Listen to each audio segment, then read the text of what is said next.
Agron Panariti, një jetë në shërbim të njerëzimit, më 21 tetor 1949 në qytetin bregdetar të Vlorës, erdhi në jetë një njeri i cili të linte i gjurmë të pashlyeshme në mjekësinë shqiptare. Një njeri që nuk njihte lodhje kur bëi fjalë për të shërbyer të tjerëve. Agron Yusuf Panariti, i adoptuar nga tezja e tij Niçi Bicolli dhe bashkëshorti i saj Yusuf Panariti, Agroni u rrit mes kulturës dhe disiplinës korçare. Arsimi ishte një pasion i hershëm për të. Pas përfundimit të shkollës fillore në Tiranë, ai ndoqi studimet në medresen e Tiranës për ndihmës mjek. Dashuria për mjekësinë do ta çonte më tej drejt fakultetit të mjekësisë, të cilin e përfundoi me rezultate të shkëlqyera në vitin 1976. Emëruar mjek në spitalin ushtarak, Agroni u bë shpejt një figurë e respektuar, por jeta e tij nuk përbëhej vetëm nga mjekësia. Ai ishte gjithashtu një sportist i shkëlqyer, kapiten i ekipit të volejbollit Partizani, me të cilin fitoi kupën e vitit 1973. Në vitin 1978, ai u transferua në Shëngjin, ku punoi në bazën detare si mjek dhe shërbeu me përkushtim të madh, duke ndihmuar jo vetëm ushtarakët, por edhe banorët e zonës, në bashkëpunim me bashkëshorten e tij, doktoresh Suzana Panariti. Dëshira për të ndihmuar të tjerët e shtyu Agronin drejt thellimit të njohurive të tij. Ai u specializua si mjek infeksionist dhe u bë një figurë kyçe në trajtimin e sëmundjeve infektive në Shqipëri. Studimet dhe kërkimet e tij shkencore u botuan në revista të njohura brenda dhe jashtë vendit. Më 2010 Agroni dhe familja e tij u vendosën në SBA, ku ai vijoi të thellonte njohuritë e tij, duke u specializuar për ekografi dhe duke marrë një certifikat kanadeze. Megjithatë, për arsye familjare, ai nuk arriti të realizonte ëndrrën për të punuar si asistent i profesorit shqiptar Shpëtim Telegrafi. Në vitin 2011, u rikthye në Shqipëri, ku punoi si dekan i shkencave mjekësore në Universitetin Kristal dhe si ekspert mjekoligjor.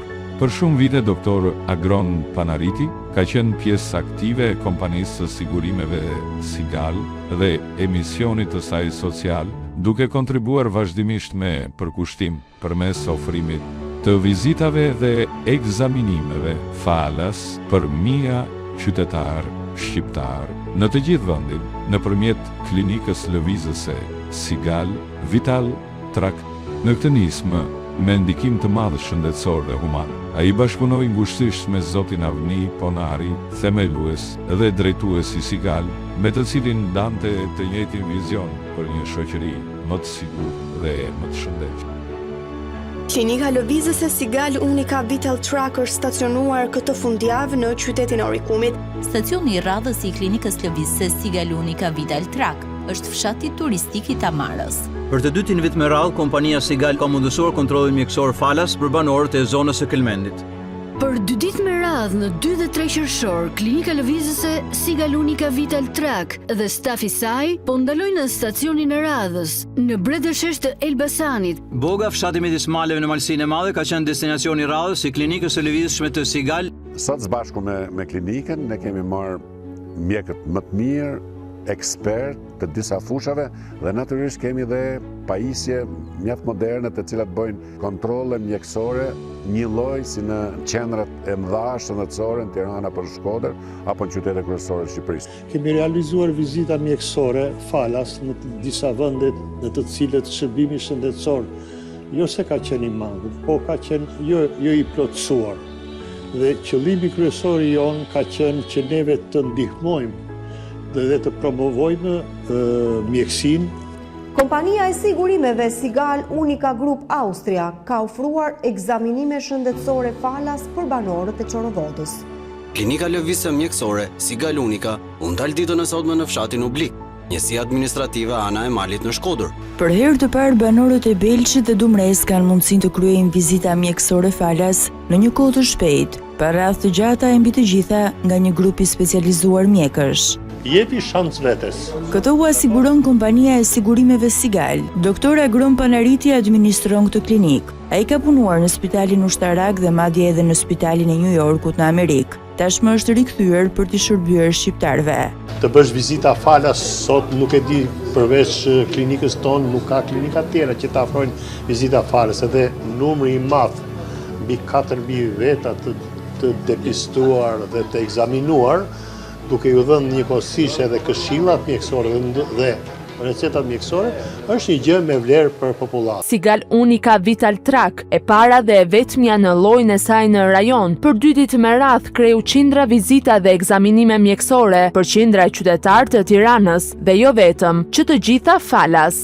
Siç e shikoni këtu jemi përpara klinikës lëvizëse Sigal, e cila ka disa vjet që funksionon dhe kam funksionuar pothuajse në të gjithë cepat e Shqipërisë duke promovuar shërbimin shëndetësor jo të detyrueshëm, po një shërbim shëndetësor duke bindur popullatën tonë që duhet vizitohet edhe në momentet që është e shëndosh, jo vetëm kur ka sëmundje. Me profesionalizëm dhe përkushtim, ai vazhdoi të ndihmonte pacientët deri në ditët e fundit të jetës së tij. Më në gusht 2023, pas një beteje të gjatë me leuqemin, Agroni u shua. Ai nuk mundi të shëronte më të tjerët, as veten, por trashëgimia e tij do të jetojë për jetë. Doktor Panariti ishte një figurë e shquar e mjekësisë shqiptare, një shembull frymëzimi për brezat e ardhshëm. Ky ishte Agroni i të gjithëve, njeriu i thjeshtë me një zemër të madhe, i cili u bë dielli që shpëtonte të gjithë.